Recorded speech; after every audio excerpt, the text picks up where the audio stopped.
Shalom Bapak Ibu Saudara-saudara yang terkasih, semangat pagi bagi kita hari ini. Mari kita awali hari kita bergumul bersama dengan firman Tuhan. Kita berdoa. Ya Allah Bapa Surgawi, di dalam Kristus Yesus Tuhan Juru Selamat kami yang hidup, kami sungguh bersyukur kepadamu Tuhan. Pada hari yang baru, hari yang teduh, hari yang sejuk ini Tuhan, ketika rahmat Tuhan senantiasa memelihara, menjaga kehidupan kami, dan hati kami terus merasakan pertolongan Tuhan di dalam hidup kami. Saat ini Tuhan, kami hendak bergumul dengan kebenaran firman-Mu. Berfirmanlah Engkau Tuhan, kami siap mendengar. Berkati hati, pendengaran, pikiran kami, agar kami dapat mendengar dengan baik, agar kami dapat mengerti dan sungguh-sungguh melakukan kebenaran firman-Mu. Hanya di dalam nama Tuhan Yesus Kristus kami bersyukur dan berdoa kepadamu. Amin. Bapak Ibu Saudara-saudara yang terkasih, firman Tuhan yang menjadi renungan bagi kita hari ini tertulis dalam Mazmur 146 ayat 5. Demikian firman Tuhan. Berbahagialah orang yang mempunyai Allah Yakub sebagai penolong, yang harapannya pada Tuhan Allahnya. Demikian firman Tuhan. Saudara-saudara yang terkasih, kita mengalami sebuah pergumulan, atau ketika kita merasa bahwa ada yang harus menolong, membantu kita. Tentu pada dasarnya setiap orang akan mencari pertolongan yang paling dekat kepadanya. Bisa dekat secara jarak, tetapi bisa juga dekat secara perasaan, dan bisa juga dekat secara pergaulan. Mana yang paling potensial atau mana yang paling memungkinkan didapatkan oleh manusia, siapapun itu pasti mengalami itu. Kalau sudah terdesak, kalau sudah harus benar-benar mendapatkan apa yang dia butuhkan itu, ketika diri sendiri secara pribadi atau personal tidak bisa mendapatkan, mengupayakan, melakukan itu, tentu kita akan mencari pertolongan. Lalu pertanyaannya, Bapak Ibu Saudara-saudara yang terkasih, kepada siapa kita meminta, mencari pertolongan itu? Apakah kita langsung kepada Tuhan, meminta, memohon, berdoa, atau mencari teman yang kita anggap kita percaya sama dia dan dia mempercayai kita, atau kepada relasi-relasi yang kita anggap itu begitu dekat, atau dalam circle pergaulan, pertemanan, atau pekerjaan kita, atau malah kita mencari kepada sesuatu yang mungkin bertentangan dengan kehendak Tuhan. Saudara-saudara, itu pun bisa dikerjakan oleh manusia kalau sudah terdesak. Mungkin ketika berdoa tidak mendapatkan jawaban doanya, begitu bersabar selama ini tetapi belum menerima jawabannya, lalu mungkin mengalami sebuah kejenuhan. Ketika berjumpa dengan teman, kawan yang selama ini dianggap orang yang kita percayai, orang yang kita anggap mampu menolong kita, tetapi pada saat kita membutuhkan malah dia menjauh, dia mengambil jarak, mungkin dia seolah-olah menutup ruang untuk berkomunikasi dengan kita dan lain sebagainya. Akhirnya kita bisa mencari jalan pintas, berjumpa dengan yang mungkin tidak disukai oleh Tuhan, lalu mengandalkan kekuatan dunia ini. Saudara-saudara, itu pun bisa terjadi di tengah-tengah manusia. Hari ini firman ini menguatkan kita, meneguhkan kita. Yang pertama dan yang paling utama yang harus kita andalkan adalah Tuhan Allah. Kalau Mazmur mengungkapkan itu, berbahagialah orang yang mempunyai Allah Yakub sebagai penolong.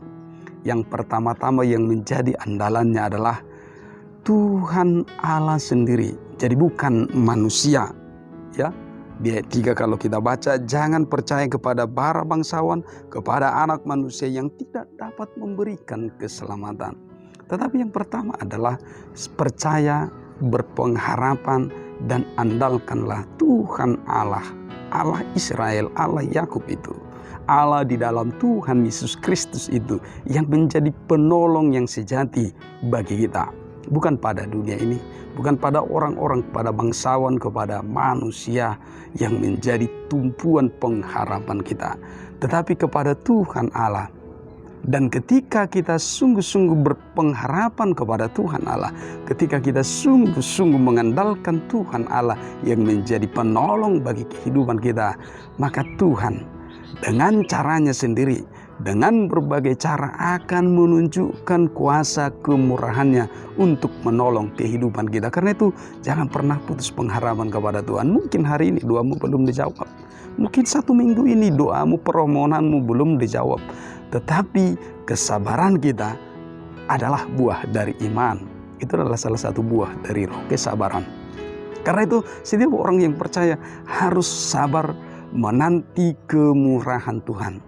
Dan ketika kemurahan itu terjadi, dia bisa melakukan apapun yang dia kehendaki, bahkan di luar dari apa yang kita pikirkan, bahkan di luar dari apa yang kita dambakan selama ini. Dan karya Tuhan itu tidak terukur luasnya, panjangnya, lebarnya, untuk menunjukkan pertolongannya kepada kehidupan kita. Karena itu saudara-saudara yang terkasih, karena itu letakkanlah, sandarkanlah pengharapan tentang apapun. Segala apa yang baik di dalam kehidupanmu, segala apa yang terbaik di tengah-tengah keluargamu, segala apa yang terbaik di tengah-tengah pekerjaanmu, maka sandarkanlah kepada Tuhan. Dan Tuhan akan memakai orang-orang di sekitarmu. Tuhan akan memakai orang-orang yang ada di circle karya, pelayanan, atau pekerjaanmu.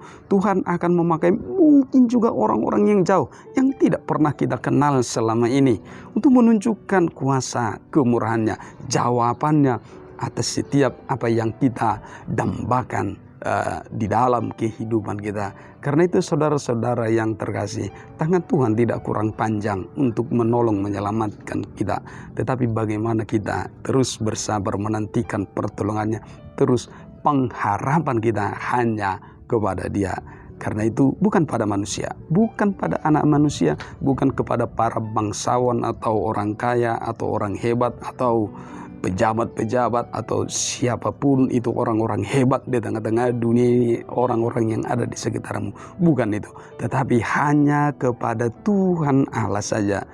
Yakinlah kamu akan melihat jawabannya, dan jawaban Tuhan itu, itulah yang terbaik. Karena itu kalau manusia bisa mengecewakan, kalau manusia itu bisa ingkar terhadap kebaikan-kebaikan, tetapi Tuhan Allah tidak pernah ingkar. Tuhan Allah itu tidak pernah mengecewakan. Karena itu teruslah beriman, teruslah berpengharapan, dan nantikanlah pertolongan Tuhan, nantikanlah jawaban Tuhan Allah di dalam Yesus Kristus itu yang menjadi jawaban terbaik di dalam kehidupan kita. Amin. Kita berdoa. Ya Allah Bapa Surgawi, di dalam Kristus Yesus Tuhan Juru Selamat kami hidup, kami bersyukur kepadamu atas firman-Mu hari ini yang telah mengajarkan dan menguatkan iman kami, bahwa satu-satunya pengharapan kami dan yang utama pengharapan kami adalah padamu Tuhan Allah di dalam Yesus Kristus. Tuhan Allah, ajar kami terus untuk terus beriman, bertumbuh kedewasaan iman kami kepadamu, sehingga kami tidak mengandalkan dunia ini, tidak mengandalkan kuasa-kuasa kegelapan, kuasa dunia yang menyesatkan, tetapi kami hanya mengandalkan kuasa kemurahan Tuhan menolong hidup kami. Tuhan Allah, ajar bimbing kami agar kami menjalani sepanjang hari ini dengan takut akan Engkau.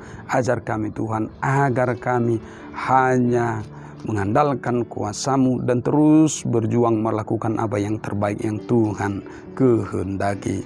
Engkau yang membukakan jalan bagi kami, tangan Tuhan yang penuh dengan rahmat kemurahan itu, itulah yang menjadi penolong dan keselamatan bagi kami. Jangan biarkan kami jatuh ke dalam dosa kejahatan, dosa penipuan, tetapi biarlah kami terus bersandar kepadamu dan terus bersyukur untuk menikmati kemurahan Tuhan.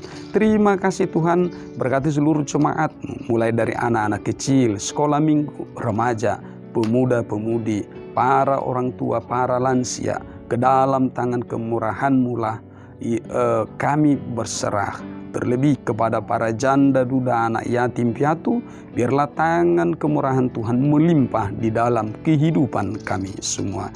Kami akan menjalani sepanjang hari ini bersama dengan kemurahan-Mu saja. Ampuni kami Tuhan atas segala dosa kelemahan kami, agar kami kudus di hadapan-Mu. Hanya di dalam nama Tuhan Yesus Kristus, Juru Selamat kami yang hidup, kami bersyukur kepada-Mu. Amin. Kasih karunia dari Tuhan Allah, kasih setia dari Tuhan Yesus Kristus, dan penyertaan Roh Kudus memberkati hidupmu hari ini, esok, dan sampai selama-lamanya. Amin. Selamat pagi, semangat pagi, Horas.